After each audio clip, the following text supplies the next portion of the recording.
For the most part, the Cubs were brutal at first and third base in 2023. Let's talk. You are Locked On Cubs, your daily Chicago Cubs podcast, part of the Locked On Podcast Network, your team every day.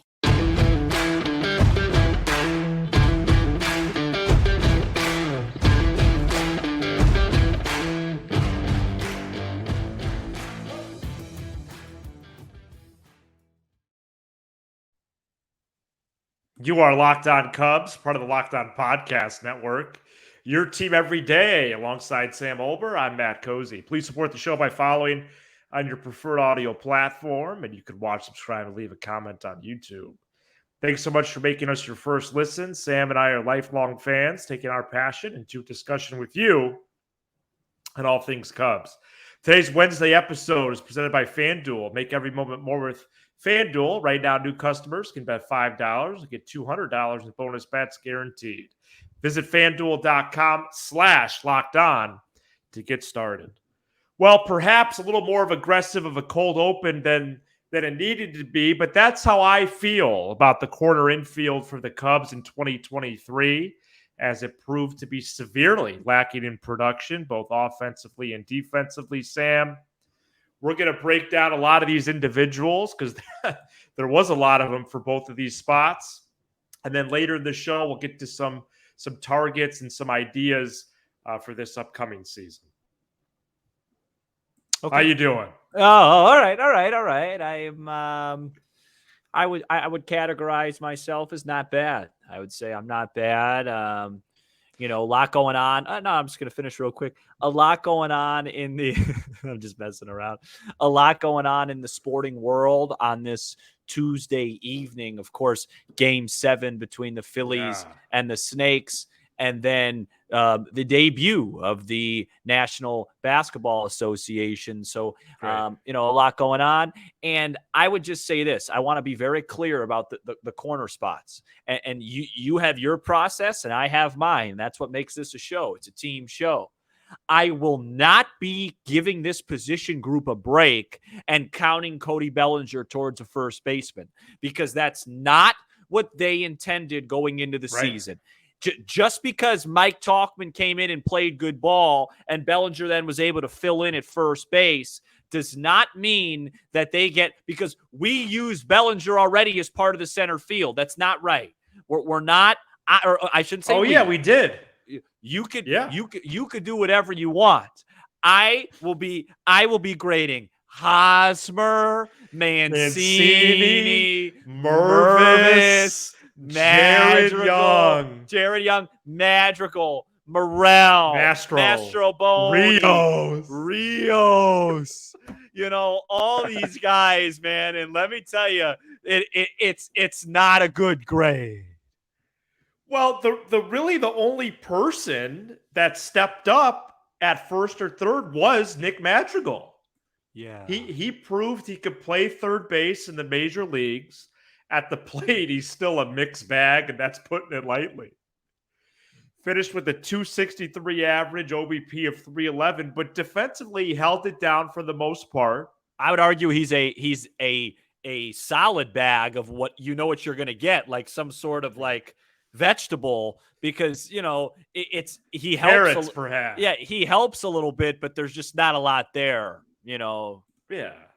And I like the Cody Bellinger point. He ended up playing 60 games at first, but did have the 84 in center, so he's out. No, I know. And I know that he actually helped at first base, but I'm saying that wasn't the plan. What we're grading is how they handled the corner spots, and they didn't handle them very good. And don't forget about Wisdom. And he was at both first and third. So, Sam, after Madrigal, I have to say, and after Candelario's first 10 games, everything else is a joke. It's a joke at these two spots. And, it's doing these types of reviews. You wonder about not only two spots, but two premium spots, two spots that for as long as you can remember in baseball were held down by power, slug, and hitting balls out of the ballpark, that they won the 83 ball games. Right. Hosmer's an F. Mancini's an F. Mervis is an F. Young is an F. Wisdom's a D+. And that's just first base. Do you think calling Young an F is necessary? Well, it's I would say kind of like a not great NA. like an I mean? incomplete. Yeah, and Mervis, same with him. I mean, I would say Mervis and Young were brought up to be producers, and neither of them really did that. Well, I feel like I'm really feeling it with these spots. They did us wrong. They did us, the fans, wrong. And if they don't change it for 2024, wait till the next segment to hear about that. I will leave no stone unturned. Well, Candelario was a D. Anyone that thinks he was any better when he came up, just because, I had him at a C. Because people, let me tell you something. People in the world overreact to first impressions sometimes. And it's like, for good or bad, it's like, oh my gosh, but that first 10 days, it's like, yeah. And then after that, it was just a mountain of you know what. You know what I mean? Yeah, it was just blah. No, it wasn't. It was You're awful. saying it was worse. Yeah. It was awful. Okay. But I guess I don't have a memory of that being awful. Well, that's what we're gonna. Yeah, it's filibuster for me. Filibuster for me. So Candelario was red hot. At one point, he wasn't even making outs that Red Series when he got acquired. Hey. And I understand he had a regression, but I don't know if I recall him being awful, Sam. Matt, in the month of September. Does his average start with a 1? Well, I don't have it in front of me right now because I'm just going to read you his box lines in September. 0 for 2, 0 for 2, 1 for 4, 1 for 4, 0 for 3, 1 for 4, 0 for 2, 0 for 3, 0 for 1, 0 for 2, 0 for 3, 0 for 3, 1 for 4, 2 for 5. He had one multi-hit game. Wow. His average was 260 heading into the month. It ended at 251. He came to the Cubs. You ready for this? When he arrived with the Cubs, his average and his numbers was a robust 265, 348, 488 with a beautiful 835 OPS. And he finished the year at 251, 336, 471 with an 807 OPS. He came in here and he did not produce. Wow. And he played a lot of first and he played a lot of third. Right. So all right, well, that covers Candelario. And, Magical and Mastro, I'd give about a C. Yeah, something along those lines. I mean, the clearest F of them all is Hosmer and Mancini. Well, they didn't even make it through the season. I know, but that hurts. Those games. Trey Mancini and Eric. No, I agree. They hurt. They hurt this ball club. I mean, Hosmer only got 100 plate appearances and that was about 99 too many. Right. I remember in early January, we were just giddy for the season, and we had an episode, we had a segment at least about 10 minutes where we tried to make a case that Hosmer could help. Yeah. I believe it was even a title, but yeah, it was a reach for sure. I was personally excited on Mancini. I wasn't really. And he signed at the end of Cubs convention. But you last fall around this time said you were out on him. When I was bringing up some targets after Abreu, and people can check the tape. You were out on Mancini. Well, no, and then April 9th, after the Rangers series, I came on this very show and said he shouldn't be on. I didn't say that he shouldn't play. I'm not a major leaguer. Wow. And he proceeded to bat like 300 more times. Yeah, and so that's why you lose games, and that's why the Diamondbacks are minutes away from kicking off their Game 7. And I'm sitting here with a nice piece of chicken and some rice and a little bit of veggies, and I'll be watching from home instead of locking in as a Cub fan. So cumulative grade D-, quarter infield. Amen. Thank you. That's 2023. What about 2024? And I have an interesting name to share as a comeback player of the year situation, possibly. Stay tuned. Today's episode is brought to you by Jace Medical. Everyone should be empowered to care for themselves and their loved ones during the unexpected. That's why Jace Medical offers the Jace Case. The Jace Case provides 5 life-saving antibiotics for emergency use and gives you a peace of mind so that you're not just hoping that you have access to medication in an emergency. Jace Medical makes sure you have the medication in hand, and it is simple. They handle everything from the online evaluation to licensed pharmacy medication delivery and ongoing consultation and care. Save more than $360 by getting these life-saving antibiotics with Jace Medical Plus, an additional $20 off by using code LOCKEDON at checkout. JaceMedical.com, promo code LOCKEDON. That's JaceMedical.com, JASE Medical.com, promo code LOCKEDON. First and third base in 2024 needs to be rebooted on the north side, Sam. And we're going to go over some options and some targets. First, internally, have the Bellinger decision looming. Is that more of a center field thing? Is it more of a first base thing? We'll keep a close eye and ear on that throughout the duration of the offseason. Third base, you could run it back with the magical Mastro combo. Is Morel going to third base university? Internally, it's pretty light. Okay, it's pretty light. So, one of my favorite things to do this time of year, I want to look at the options. Sure. And I have free agents in front of me that I think you're going to be very interested in. Okay, you tell me. You're the best at this.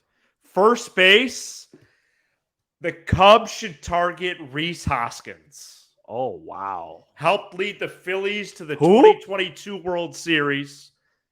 Was projected to have another solid year in 23. In March, he did tear his ACL out for the year. Okay. Although I did just see a headline before recording time that if the Phillies win tonight, there's an outside chance he could return for the series, a la Schwarber. He could do a little Schwarber. He is an appropriate cost option for first base. He just missed the whole year. Right, you get him cheap. His cost goes down. 1 year cheap, prove it deal. And his value, according to Fangraphs, he's very consistent. He's been about 2 wins a year. Yep. And he's had basically the same average and on-base percentage every year. Across his 6 years so far in his career, his average and OBP are 242 42, and 353 respectfully. He hit 18 homers in 50 games as a rookie in 2017, then hit 34 and 18, 29 and 19, 27 and 21, and 30 in 22. Folks, Hosmer, Mancini, Mervis, Young, Wisdom, enough. I'll take the 245, 350 any day. Little power added in. Well, little. Bring me Rhys Hoskins. Well, not a little power. A lot. So let's take a dive. I really hope you're in on him, but if you're not, I get it. Listen, don't start assuming I'm always not in on these ideas. I shouldn't assume. You know what I mean? I didn't think you were right on the glass now. Let's be real. And I wasn't. But now let's assume they don't trade for the polar bear Pete Alonso when we're having this discussion. Correct. That's excluding that. Yeah, excluding that. We already did a show about that, and we wasted it. Not wasted, but we took people's time and they enjoyed it. So I don't want to pretend that we're off of that. That is a very real possibility. I think it's one of the more likely ones they have. Yes. So in a world where that's not available, I absolutely love the Rhys Hoskins idea. Fantastic. And the reason why is simple. Because he's coming off an injury, maybe you get a price discount and you could fill other needs. I think the Rhys Hoskins move would be a la the Cody Bellinger deal last year. Maybe get him to give him a year, $17 million, say, hey, come here, prove yourself, and then we'll see the rest. You take care of first base for a year while still learning about some other potential guys, right? Mm-hmm. Then you worry about center, then you worry about third, and go from there. And again, he hits home runs. Well, what was his injury this year? Was it an Achilles or a knee? I can't remember.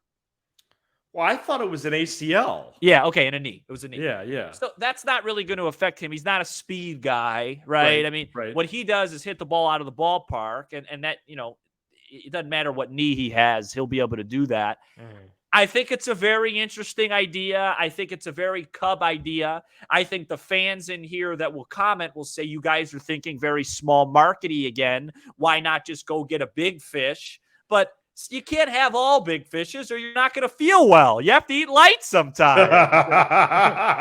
And so, you can't just spend, at every position. This is a way to go out and get a guy that will hit 245 with a not. Right. By the way, it does feel a bit sacrilegious as a baseball historian to celebrate 245, but it's the 350. Yeah. It's the 350 with the major slug that we're talking about. If you can go get a guy to hit 30 home runs for a 1 year, $16-17 million deal, by all means. Yeah. And I think it's a very interesting idea in a season where you're going to try and have your cake and eat it too, right? You're going to try and spend wisely, but you're also going to try and win a world championship or at least get there. I really like the idea. So well done by you. Good homework by you. This is different than Glass now because this guy, actually plays when he's healthy. And so, okay. And listen, I'm not going to poo-poo the Glass now thing. If they get him, I'm not going to be disappointed. Whenever you could bring talent in your organization, you do it. I'll just be biting my nails every start that he doesn't start pulling on his elbow. Well, maybe they could do a package deal with Yandy Diaz in there to play third. Well, if they got Yandy Diaz, then, I might have to take over the show solo 3 times a week. Okay, so. Because he's one of my favorite players in baseball. And the reason why the Alonso trade is so attractive is because the first base free agent market this winter is thin. So Hoskins, you could even make a case as a headliner. He just might missed be the whole year. And that will be the counter to my point is, will he still garner a long-term deal despite not playing? All right, so safe to say that you're out on a Candelario return at third because he's a free agent. Let me tell you something. That's safer than a seatbelt. Then we have 2 more names here. That's the safest thing you've ever seen, man. That's like eating broccoli 5 times a day. Doesn't get any safer than that. A lot of vegetable references this show. I think that's the 3rd one, isn't it? It's about too many. Justin Turner, we talked about last winter, Sam. He's a free agent again. Yeah, it's a 1 year. That's a Band-Aid. Okay, and then Matt Chapman. No.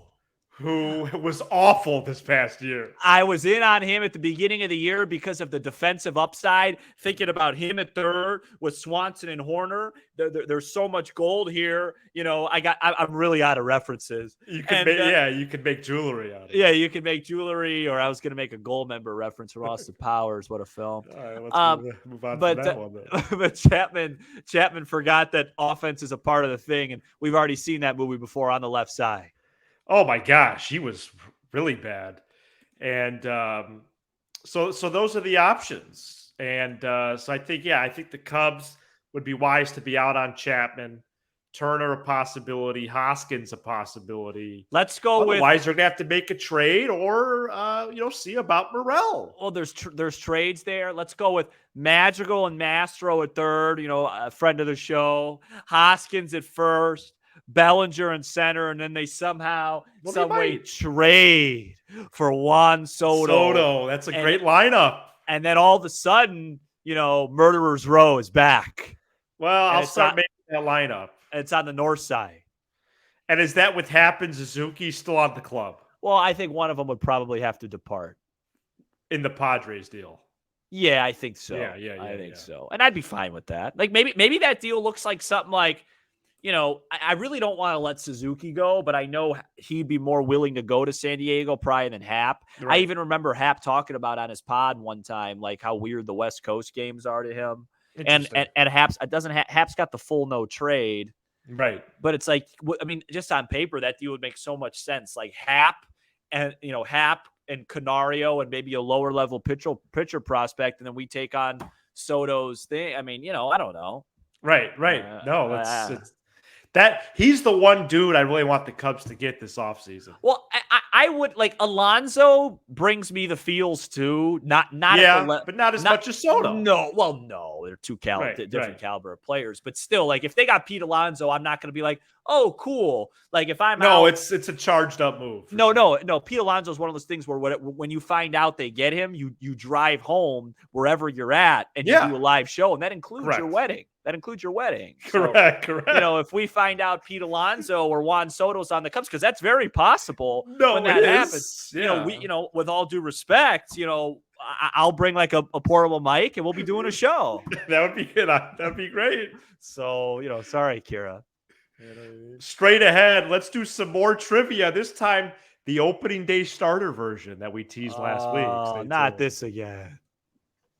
October baseball is back, and you can make sure your postseason debut with FanDuel, America's #1 sports book. Join FanDuel today. You'll get started with $200 in bonus bets guaranteed when you place your first $5 bet. Just visit FanDuel.com/lockdown to create your new account. Then you can get in on the action from the first pitch until the final out. Bet on everything from strikeouts to home runs to who will win the game. And if you don't want to wait the whole game to get a W, predict what will happen next in the next at-bat with quick bets. Sam, did you hear Christopher Mad Dog Russo? If the Diamondbacks win this game, he says he's going to retire. Yeah. So we'll see about that. And, we'll see about this next matchup. World Series Game 1.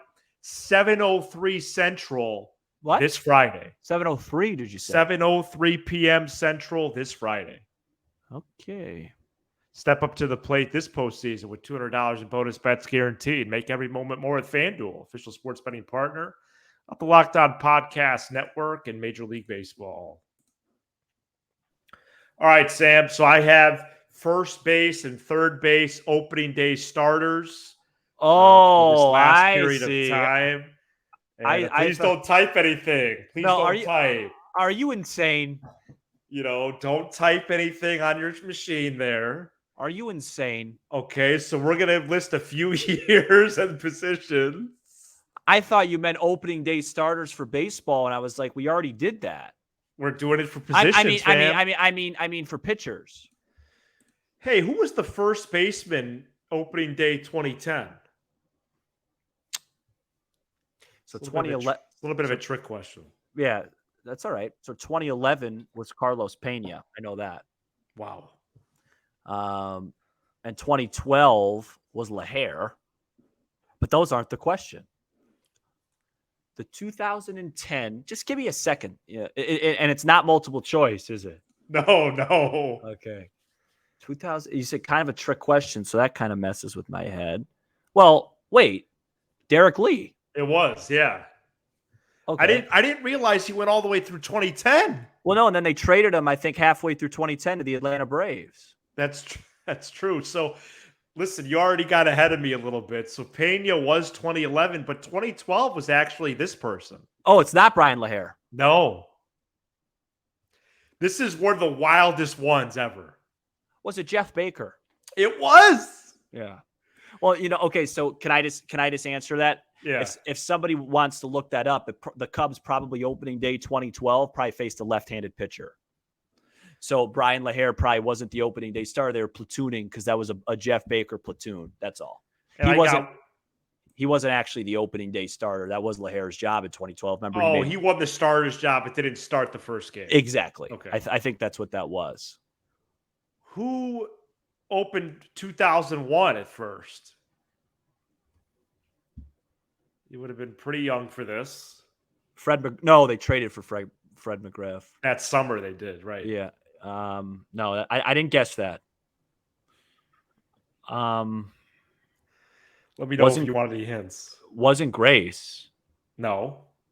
He was a Diamondback that year. He got a base hit in the World Series Game 7 off Rivera pinch hit. I don't want any hints, dude. Okay. Just do my thing, man. I know this 01 team well. Because I remember playing the video game. There was an Eric Young. There was like a Damon Buford. Was that MVP baseball? No, it was like a Nintendo, like a Shane Andrews.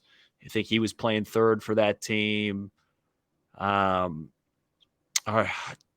I think Girardi was on that Cubs team. I will say,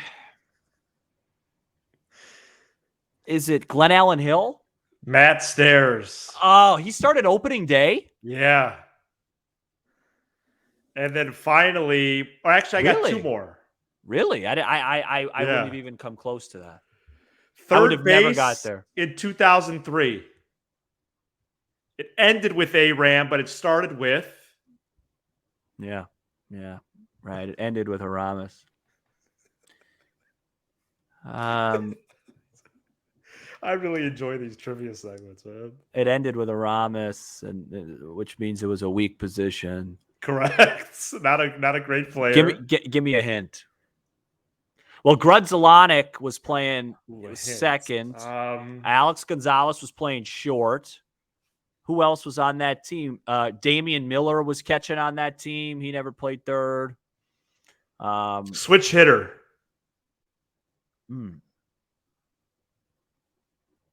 Also played. Oh no, sorry. Yeah, third base. I know the answer to this. It's going to bother me. He was also on the Red Sox. Mark Bellhorn. Correct. Last one, I believe. I identify Bellhorn as a second baseman more than a third baseman. Oh, okay. All right, so 2012 first base was LaHare Baker, right? Who was at the other corner? This is the last one. One of Theo's first trades. Ian Stewart. Correct.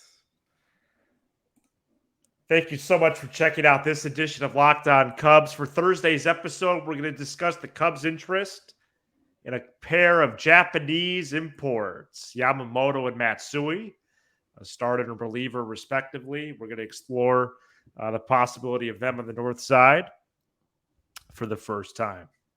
You give us 20 to 30 minutes, we'll give you all things Cubs with a laugh or two along the way. Be sure Matt Stairs, dude. That was the only one. On YouTube, and smash the like button for the algorithm. Shout out to the audio teams on Apple, Spotify, Sirius XM. Mark Bellhorn. He's Sam Olber. I'm Matt Cozy. Underrated hitter, Bellhorn. This is Locked On Cubs.